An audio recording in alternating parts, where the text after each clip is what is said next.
Hi, everyone. Thank you so much for watching this video. My name is Owais Mahmood, and I'm an undergraduate student at UNC Chapel Hill in the United States. And I'm joined here by today, Dr. Madhurima Vardhan. I worked with her as a research associate on a multi-center clinical trial while she was doing her PhD. Dr. Madhurima Vardhan is a computational biomedical scientist who specializes in massively parallel blood flow simulations. She has authored 20 peer-reviewed articles just as a graduate student in the field of high-performance computing, biomedical engineering, and virtual reality. She has been a recipient of several awards. For example, she won the Student Design and Research Award at at the annual Biomedical Engineering Society meeting in 2018.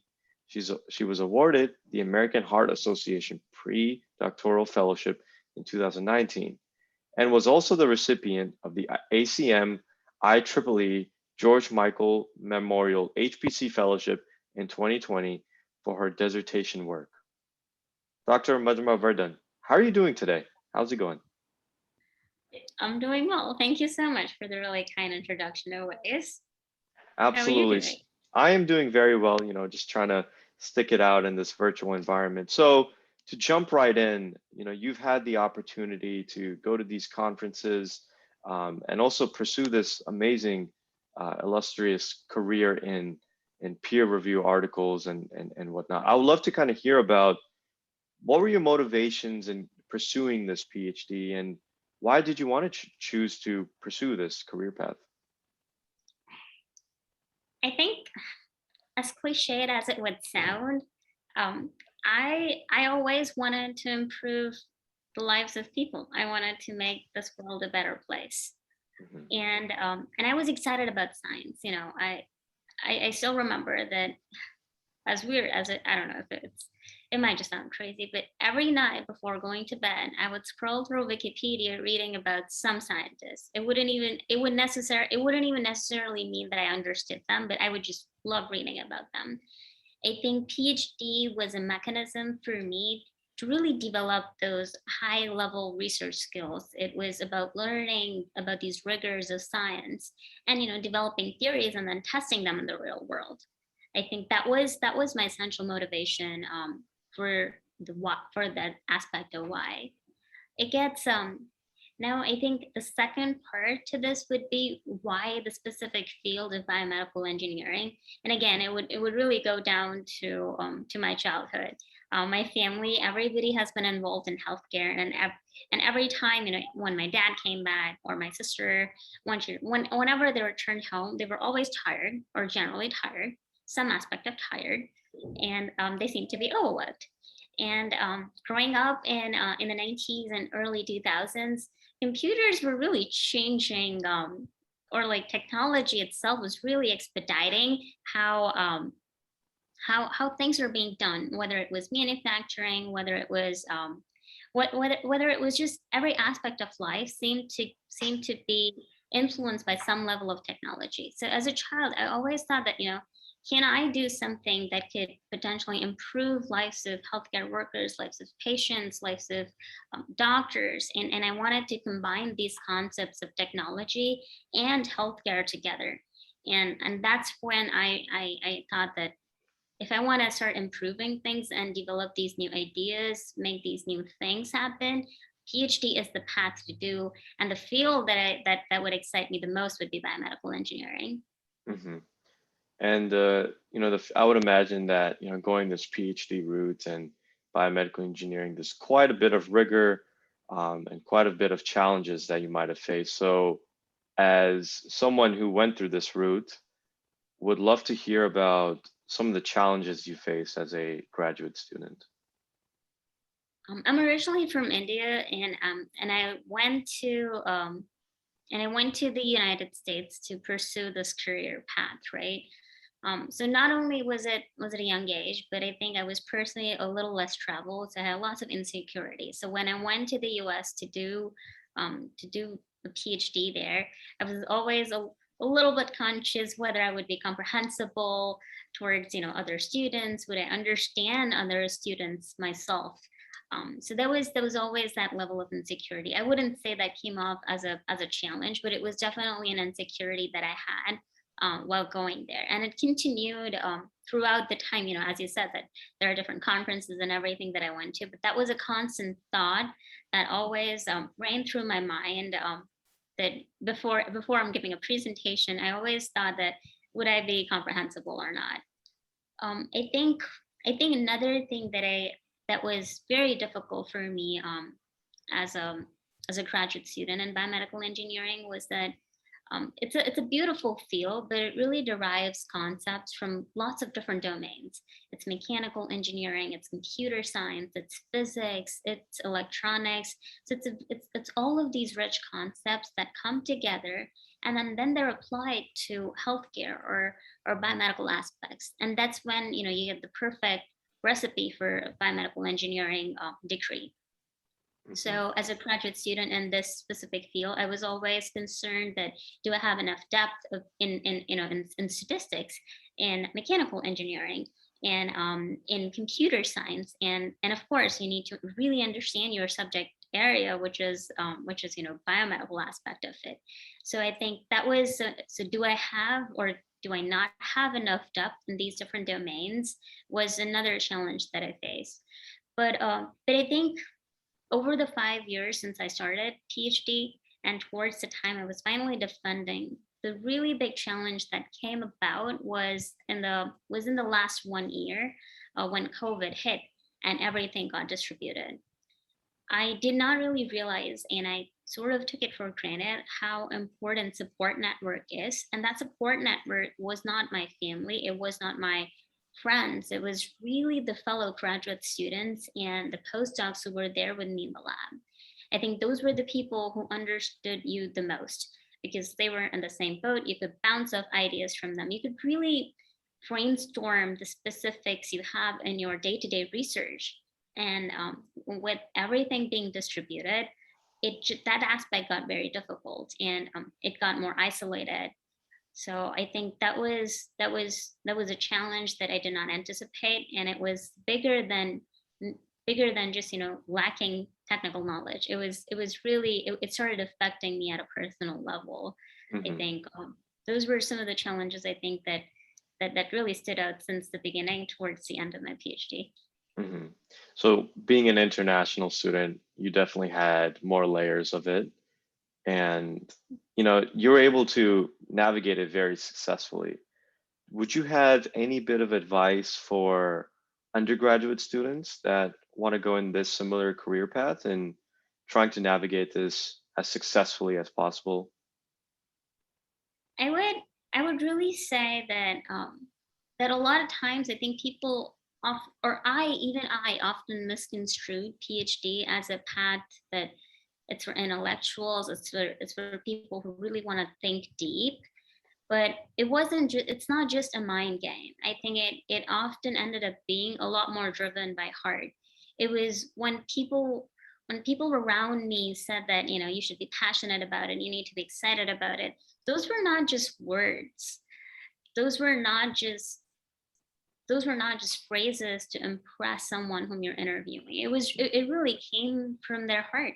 And I personally witnessed it every single day of my PhD.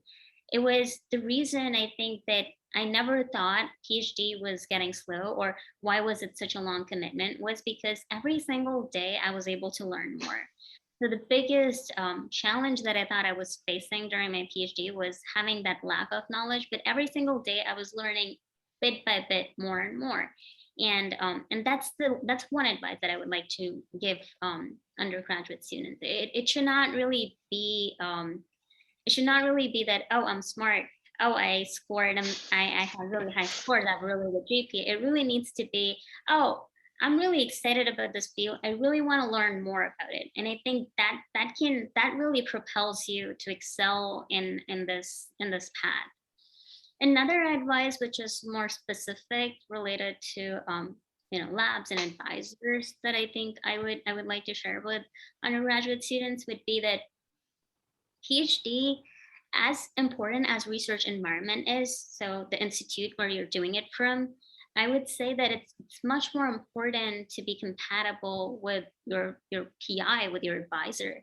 And when choosing advisors, you should be really careful. It should not just be that I read this amazing research from them and I want to pursue under them. That's great. It's always good to be excited about the research, but I think it's also really important to have that kind of interpersonal relationship with your advisor. And I think in order to get a better hand at it, it might not be enough to just interact with the advisor. It might not even be enough to just interact with the current graduate student. I think it's really important to start interacting with some of the past graduate students, people who have already graduated from that respective lab. The reason, and this is the same advice I got from some of my seniors when I was younger.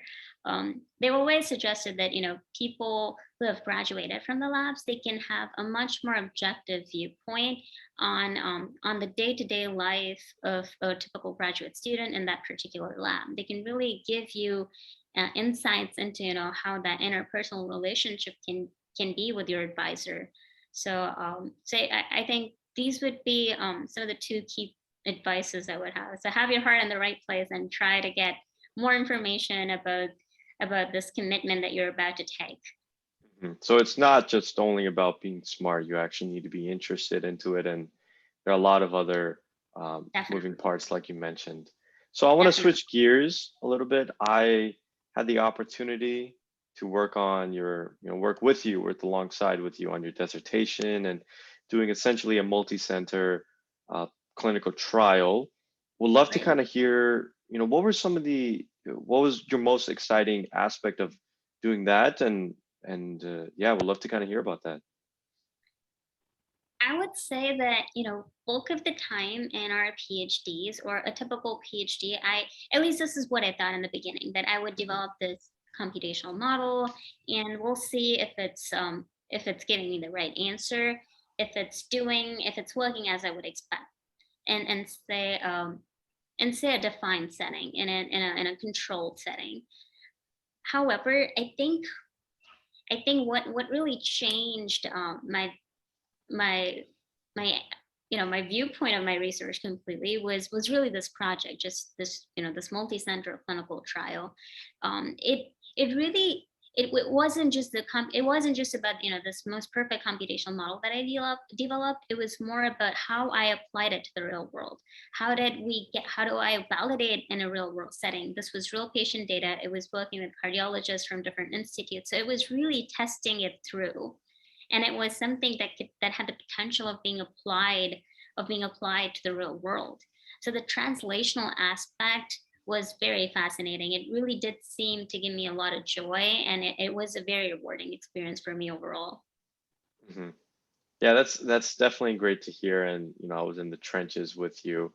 So in my next question is really based off of what your thoughts are on the relevance of medical imaging and your research. And I know some of this as well, but would love to kind of hear that. And then what do you think is going to be the next breakthrough in this field? The analogy I always drew with respect to medical imaging data was, how an architect works through their blueprints.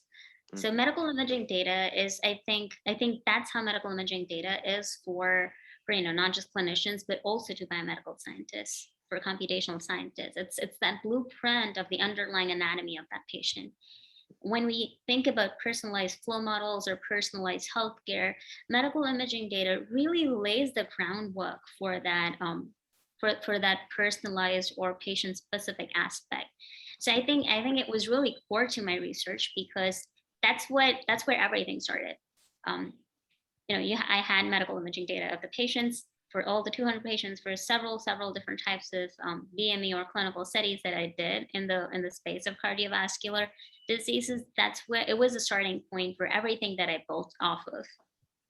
So I think that was that's why I think it was really relevant for my research overall. Another thing that fascinates me about medical imaging data overall is that it really brought together a lot of different fields. that always seem to not have any kind of overlap. High performance computing, virtual reality, machine learning, AI, biomedical engineering, and the specific disease you're looking at. So all in the clinical domain. So all of these 5 different fields have been connected with medical imaging. Machine learning AI improves the segmentation aspect. High performance computing scales these up to reduce, computational times. So all of these different fields have been brought together by medical imaging, and that's what fascinates me about this domain. And in particular, I think it's AI and machine learning driven models that I'm really excited about. And I think those could potentially be the next big breakthroughs here. For example, one particular field that really excites me here is, there are several different types of medical imaging data sets out there. There is CT, there's IVIS, there's OCT, there is angiography, but all of these are performed for a specific patient. So can we use these AI models that, a patient just gets tested for one of those medical imaging diagnostic procedures, but then, you can really start creating, say, one patient got tested for CT, can I get the same patient's OCT data? Can I get the same patient's IVIS data, etc.? So that I think would be really exciting. Another thing that I think would really help bringing this to closer to reality would be dropping the big from the big data aspect. So a lot of times we hear big data and machine learning, but I just think there's so much heterogeneity in the field of medical imaging data based on the patient population you're looking at, based on the specific disease area you're interested in. So there's a lot of heterogeneity that lies in. So I don't think it's an apples to apple comparison when people look at big data for, say, these web scraping based algorithms. So I think can we get those robust models of machine learning that can work with smaller data sets for medical imaging would really help, I think, propel this field further and really make a bigger impact than what it already is at the moment. And we'll definitely see that in the next 5 years and see what becomes of it. So we're running out of time. However, I want to ask this one last question, and this is something I'm wondering for myself, and the audience would is probably wondering too. So what is it, the one thing that you're looking forward to in your career as a biomedical scientist, and what is next from here? So one thing that I think I would always look forward to in my career would be to continue the scientific rigor, to even get a better understanding of how do I make this new hypothesis, and how do I drive this towards the real world? How can I get ideas to actually impact people on not just one country and not just one continent, but how do I have this worldwide effect? And I think that would always be something that's next in line for me. More specifics, I'll be joining Google as a visiting research faculty, and I'll continue working on cardiovascular diseases, this time slightly switching my specific technical field. So instead of using high performance computing and patient specific simulations, I would really be using some of those AI ML based models in order to develop more robust cardiovascular disease models, so we can really cut down those unfortunate number of deaths that we see due to cardiovascular diseases right now. It is the leading cause of death worldwide, and can we make these non-invasive computational methods to help patients all over the world? And I think that's what even excites me about being part of Google, because if something can be done right here, it can be immediately applied at a world scale, and it's not going to be specific to a region. So with these are the things that I'm really looking forward to next. Yeah, and it's great to hear that you're going to continue to contribute and work on some of this research, and we're all really excited for you. This closes out our this interview session. Would like to thank all of you for joining us and watching this video, and we wish you the best of we wish you the very best. Thank you so much. Take care. Thank you. Bye. Thank you, Owais.